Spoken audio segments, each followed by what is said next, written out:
nós vamos falar mais especificamente sobre autossabotagem. No vídeo anterior, a gente falou sobre a importância da gente pensar sobre o nosso pensar, da gente pensar sobre o nosso sentir, para a gente poder mudar a nossa forma de agir, né? Deixar de reagir e mudar a forma de agir sobre o mundo. E por que falar de autossabotagem? Porque a autossabotagem é um processo que se instala na vida das pessoas, né? E que muitas vezes não é nem percebido pela pessoa como ela mesma está se prejudicando, porque isso está tão no automático, e esse é o tipo de coisa que a gente coloca tão no automático, que é difícil a gente, mesmo quando a gente sabe que faz, conseguir sair desse ciclo da autossabotagem. Se você for ler e for procurar informação sobre autossabotagem, você vai encontrar muito material falando sobre a procrastinação. Eu vou falar sobre a procrastinação, mas não só sobre a procrastinação. Bom, existe uma coisa que a psicologia chama de ciclo da sabotagem emocional. O ciclo da sabotagem emocional também é um processo que, quando a pessoa entra, fica no automático e é muito complicado sair, a não ser que você faça um processo de autoavaliação e autorreflexão muito sério sobre como você age, como você pensa e como você sente. O processo de autossabotagem, ele está diretamente ligado à sabotagem emocional, só que voltado contra você mesmo. Bom, e o que a psicologia fala do processo de sabotagem emocional? Esse é um processo que se instala num ciclo. Esse ciclo ele passa do medo, perda, culpa e raiva. Então vamos imaginar assim: medo, perda, culpa e raiva. Você começa a desenvolver e não percebe medos. E medos alguns muito reais e muito ilusórios, assim. Sentir medo é natural do ser humano, né? E os medos do ser humano estão normalmente ligados a medo de perda. Você tem medo de perder o emprego, você tem medo de perder um amigo, de perder o companheiro ou a companheira, de perder o filho, de perder um objeto que você estima, de perder a sua sanidade mental, de perder a sua vida. O medo, ele traz determinadas reações fisiológicas que fazem com que você enfrente ou você fuja, dependendo da situação. Uma pessoa que entra no ciclo dessa sabotagem, ela fica presa a esses medos e ela não consegue racionalizar, pensar e perceber o que é um medo real e um medo que é uma criação da cabeça dela. E esse medo ele está sempre ligado a uma perda, que também pode ser uma perda real, uma perda que venha a acontecer ou uma perda que só existe na sua cabeça, ou na minha, né? Que leva a um processo de culpa e posteriormente a um processo de raiva. A pessoa, quando ela está entre o medo de perder e fica nesse processo, né, entre medo e perda, ela tem sentimentos de ansiedade, de angústia. Ela começa a ter crises de ansiedade. Eu já tive crise de ansiedade. E se eu for parar racionalmente para pensar no momento lá atrás da minha vida em que eu tive a crise de ansiedade, eu tinha medos de perdas que não eram nem reais, mas que estavam colocados no meu cérebro de uma forma muito vívida, muito palpável. A pessoa, depois que ela sai do processo de perda para o processo de culpa, ela tende a viver sentimentos de mágoa e de ressentimento. É tanto medo de perder, até o que nem vai perder, que ela começa a sentir culpa. Sentir culpa por ter o medo, sentir culpa por perder o que ela nem perdeu, sentir culpa por ter perdido ou sentir culpa no sentido de direcionar para o outro. você começa a culpar o outro. É ele que me faz sentir assim, é ele que faz isso comigo, ou a circunstância. É porque eu nasci assim, é porque a vida foi assim. E você começa um processo de culpar alguém, culpar uma circunstância ou culpar a você mesmo. E isso, claro, gera sentimentos de ressentimento e mágoa. Você se sente magoado com o outro, com a situação ou com você mesmo. A partir daí, você passa para o outro lado do ciclo, que é o lado da raiva. Quem está vivendo esse momento tem a questão de sentimentos de ciúmes e inveja. Você começa a olhar o outro e, como você está culpando a circunstância, você olha a circunstância do outro e você começa a ter inveja da circunstância do outro. Poxa, ele não vive isso e eu vivo isso. Poxa, ele conseguiu isso e eu não consegui isso. A minha vida sempre foi assim, a vida da outra pessoa não é. E começa um processo de ciúmes que te leva à raiva. Uma pessoa que vive um estado de raiva, ela começa a direcionar a raiva para as outras pessoas ou para si mesma, né? E aí você começa a ter raiva mesmo. E ser uma pessoa raivosa, né? É aquela pessoa que chega em casa e você dá boa noite para ela, ou boa tarde, oi, boa tarde, não é com você, né? É aquela pessoa que chega em casa e estoura com os filhos, estoura com a esposa, com o marido, e na verdade é um direcionamento de raiva. Eu gosto muito de ler sobre etologia. Etologia é o estudo do comportamento comparado dos animais com o ser humano. E eu tenho gatos, gosto muito de gatos. E tem uma coisa que acontece com os gatos que é interessante. Então, o gato, ele tem um caso clássico que era um gato que ele vivia muito bem com um outro gato dentro de uma casa, de uma inglesa, e ele, de repente, passa a agredir esse outro gato. Ele vira inimigo mortal desse outro gato. A coisa fica estranha, fica feia. E aí os estudiosos do comportamento animal foram tentar entender o que tinha acontecido para ter uma mudança tão drástica. E aí eles verificaram o seguinte: esse gato, ele estava um dia na cozinha e um animal, um roedor, um esquilo, entrou na cozinha. E ele então se assustou e teve medo. E ele reagiu àquele esquilo que fugiu e ele não conseguiu pegar o esquilo e ir atrás do esquilo, fazer nada com o esquilo. Nesse momento, o outro gato apareceu, que se dava bem com ele. E ele redirecionou a raiva dele para aquele gato. E essa história é triste porque não teve solução. Os dois ficaram inimigos pro resto da vida. E é o que se chama de raiva direcionada.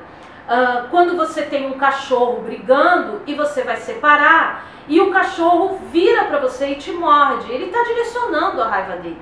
E isso a gente faz também, nós somos seres humanos e fazemos a mesma coisa, né? Você está irado com uma determinada coisa, aí você recebe um telefonema na sua casa de telemarketing e você estoura com o profissional lá que está te ligando, pode ser inconveniente ou não, mas ele não é o alvo principal daquela sua raiva e acaba recebendo toda a carga, raiva direcionada.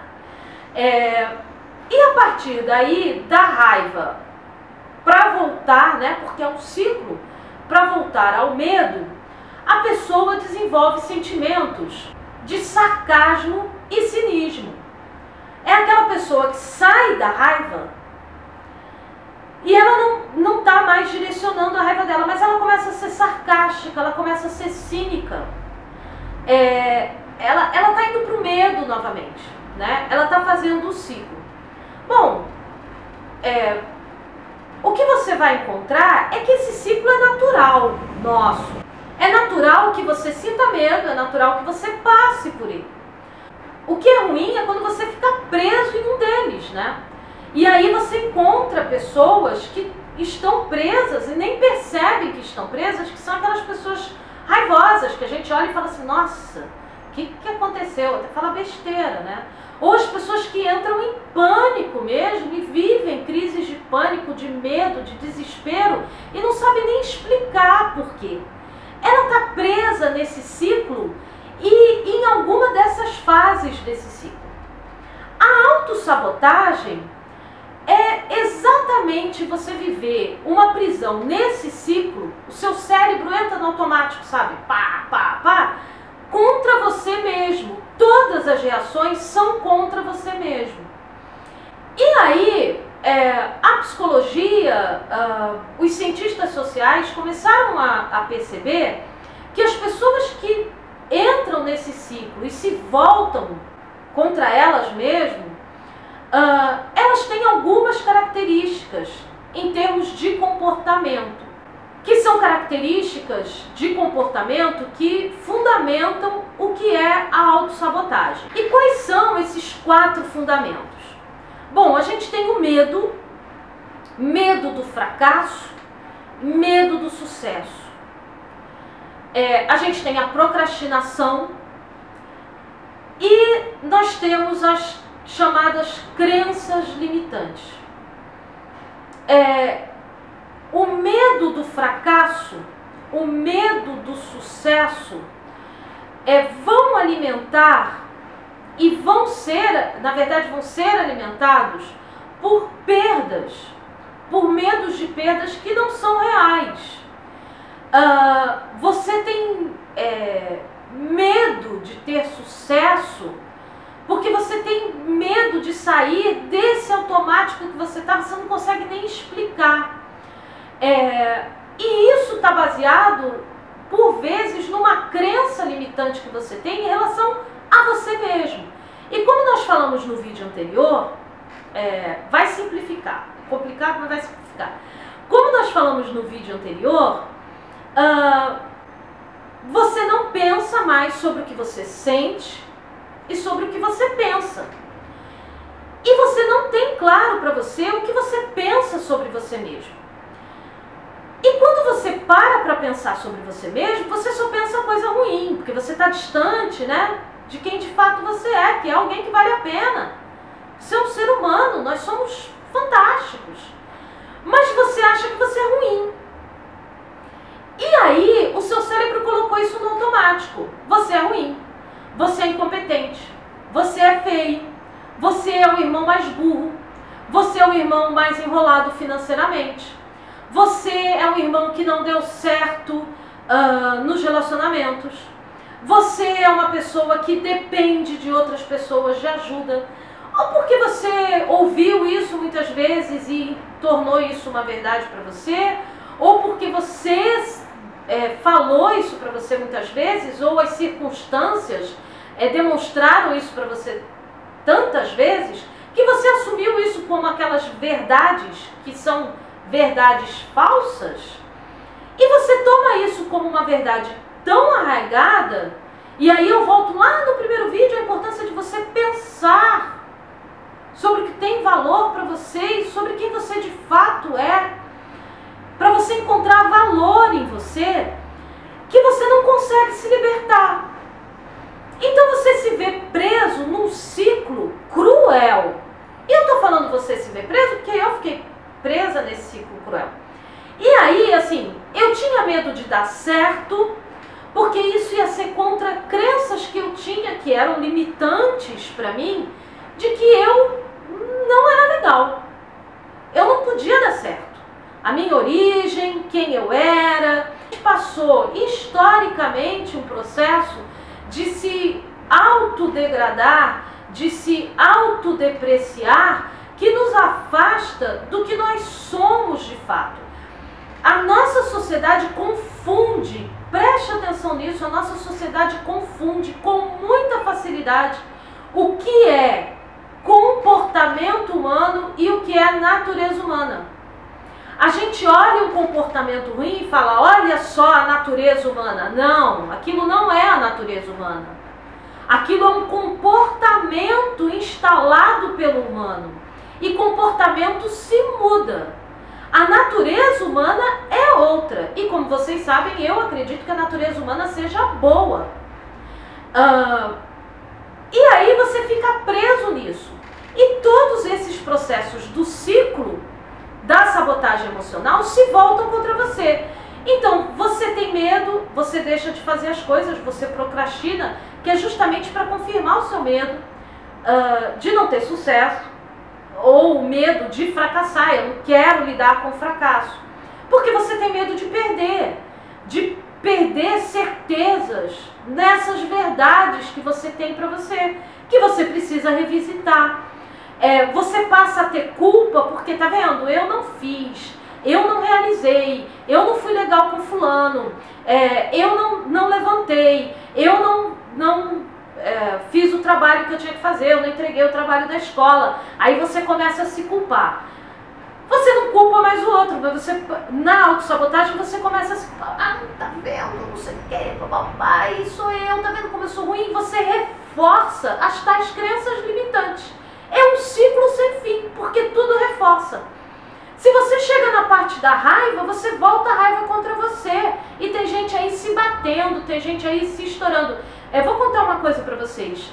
Durante um período que eu vivi a autossabotagem de uma forma muito pesada na minha vida, e eu já falei em alguns vídeos, né? Eu tive depressão muito séria. Eu trinquei o osso da minha mão dando um murro na parede. Hoje, se você fala pra mim assim, alguém tá dando murro na parede, tá trincando o osso da mão, eu falo assim, Jesus, o que é isso? Assim, porque eu fiz isso e eu sei que isso é muita raiva. E raiva de si mesmo, sabe? E aí você entra e você começa a ser cínico, você começa a ser irônico com você mesmo. E certamente a forma que isso mais se pronuncia é na procrastinação. Porque por causa desse ciclo que não tem fim, que vai lá, você começa a procrastinar. É uma forma de você manter essa situação. Agora, a boa notícia é que isso é um processo que está no seu cérebro, portanto é responsabilidade sua e está sob o seu controle. Você só precisa entender como você muda isso e como você sai desse ciclo. O começo é o que a gente falou no vídeo anterior, é você entender que é você que tem que controlar. É você entender que você não controla a circunstância, você não controla o outro, mas você controla sim o que você sente e o que você pensa. E você pode criar novas maneiras de pensar. Você pode revisitar essas crenças limitantes e a partir delas começar a mudar esse ciclo e sair dele. Vou te dar uma boa notícia, eu saí dele. Eu consegui. Porque você começa a perceber o que você está fazendo, que é de fato o que você quer fazer, ou que está no automático do seu cérebro. Peraí, mas eu estou agindo assim porque... E aí você consegue modificar isso. E modificar isso passa por modificar hábitos. Passa por você entender quem você é, mesmo que não faça muito sentido no início. Mas você colocar isso de alguma forma muito clara para você. Eu sou um ser humano e a nossa natureza é diferente do que é o nosso comportamento. O meu comportamento pode estar ruim hoje, mas isso não faz parte da minha natureza. Comportamento eu mudo.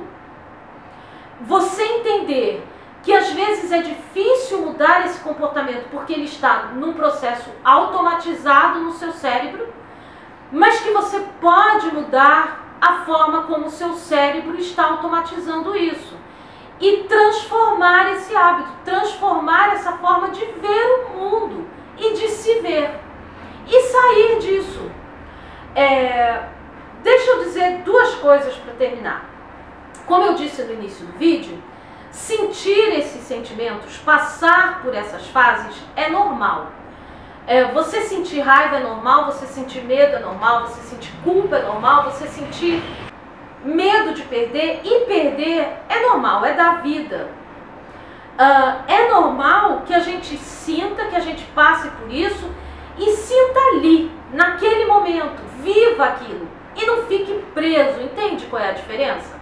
Assim como a procrastinação. O nosso cérebro tem um mecanismo que é um mecanismo de procrastinar, que é para economizar energia. Ele economiza energia da seguinte forma: entre eu fazer uma coisa que a minha recompensa vai se dar lá na frente e eu fazer uma coisa que a recompensa de satisfação é agora, o cérebro primitivo prefere recompensas rápidas, né? Então assim, eu parar, fazer o roteiro do vídeo, gravar o vídeo, arrumar a luz, é uma recompensa a longo prazo. Eu ligar o meu videogame e jogar mais uma fase do jogo e conseguir passar é uma recompensa rápida. Todas me dão prazer. Prazeres diferentes. Mas o meu cérebro está interessado em prazeres rápidos.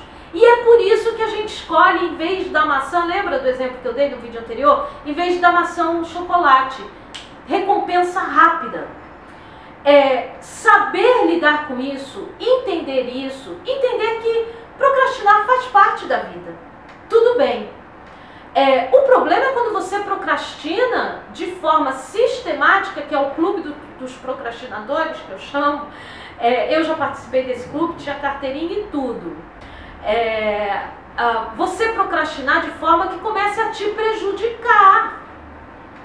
Sabe? Prejudicar de forma mesmo, assim, real. Eu me auto-sabotar a ponto de trincar o osso da minha mão, eu me auto-sabotar ao ponto de me prejudicar no trabalho, eu me auto-sabotar ao ponto de me prejudicar num relacionamento, de me prejudicar nos relacionamentos com a minha família, e pior, isso eu tô falando de coisas externas, né? Eu me auto-sabotar de forma que eu me sentisse um ser miserável o tempo todo. Isso não está correto. Isso é um comportamento que deve e pode ser mudado a partir do momento que a gente assume a responsabilidade pelo que a gente sente e pelo que a gente pensa. E a gente começa a entender e procurar entender como é que os hábitos funcionam. O que está relacionado a hábitos? Como é que você muda um hábito e forma um novo hábito? Sobre isso, sobre mudar hábitos e formar novos hábitos, a gente vai falar no próximo vídeo. Eu espero que vocês tenham gostado, que esteja sendo útil. Obrigado pelas pessoas que me cobraram postar os últimos vídeos dessa série. Quero agradecer mesmo, muito bacana, assim, isso me motiva, me incentiva. E um grande abraço, fique bem. É possível a gente sair desse ciclo e parar de ser a principal razão por nos sentirmos tão mal. Grande abraço.